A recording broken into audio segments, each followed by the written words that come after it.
तो चलिए स्टार्ट करते हैं आज एक और नया टॉपिक। इससे पहले हमने जो क्लास करी थी उसमें जनरल एंट्री का पार्ट 1 करा था। आज हम पार्ट 2 में आते हैं। तो इन जनरल एंट्रीज में हम क्या सीखेंगे? इन जनरल एंट्रीज में हम सीखेंगे कि एक्सपेंसेस और इनकम की एंट्रीज होती कैसी है। कहने को बहुत बेसिक होती है और बहुत इजी होती है, लेकिन कई बार वो छोटी छोटी चीजों की वजह से हमारी वो एंट्रीज मैच नहीं होती।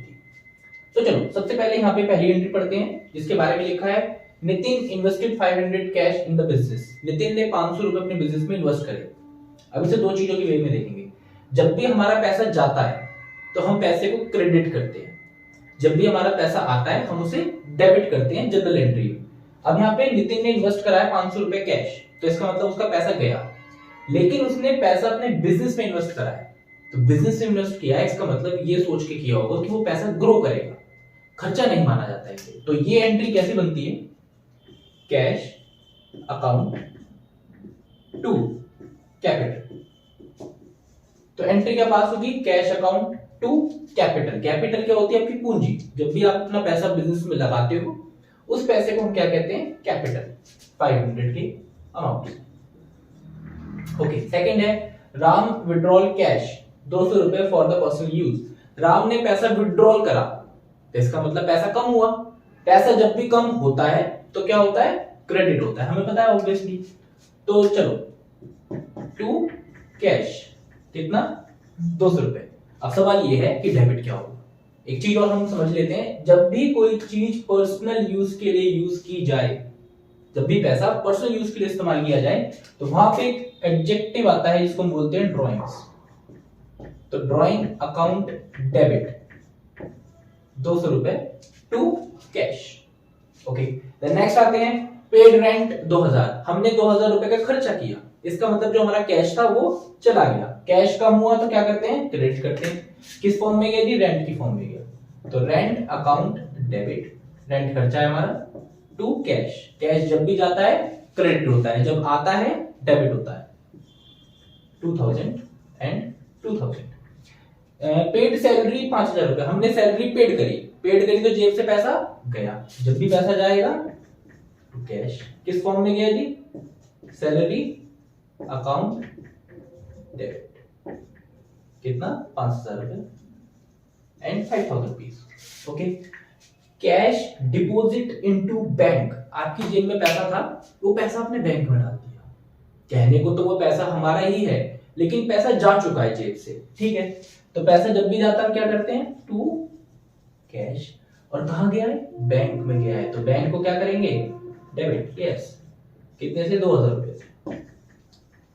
Okay, cash receive from Krishna. इस बार पैसा रिसीव्ड हुआ है भैया, अभी तक तो खर्चा ही हो रहा था, इस बार पैसा आ गया। तो पैसा जब भी आएगा डेबिट, जब जाएगा क्रेडिट। तो इस बार क्या आ रहा है? पैसा आ रहा है, तो कैश अकाउंट डेबिट।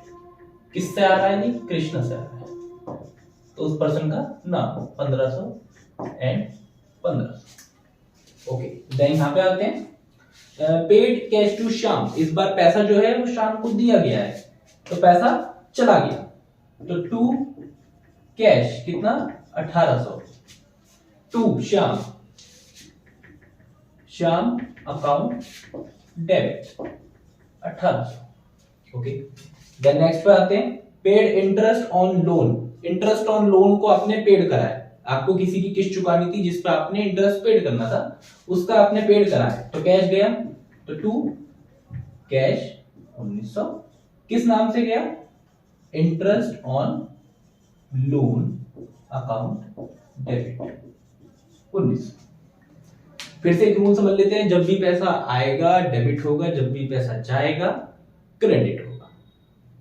सवाल ये कि क्यों होगा, फिर से समझ लेते हैं। एक गोल्डन रूल होता है, क्योंकि कैश एसेट का पार्ट होता है। कैश किसका पार्ट होता है? एसेट का पार्ट होता है।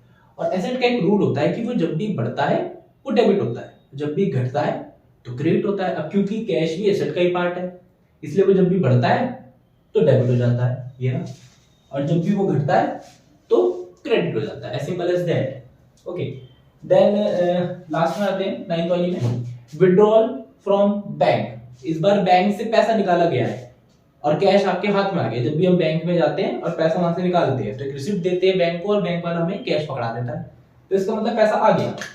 तो कैश अकाउंट डेबिट कितना 3000 to bank 3000, as simple as that. Okay, withdrawal from bank, bank से आपने विड्रॉल करा है for private use, there is a word personal and the private. Okay, bank से आपने पैसा विड्रॉल करा है, ठीक है, तो cash to drawing, sorry bank से आपने पैसा विड्रॉल करा है तो ड्राइंग्स टू बैंक, इस बार बैंक अकाउंट कम होगा।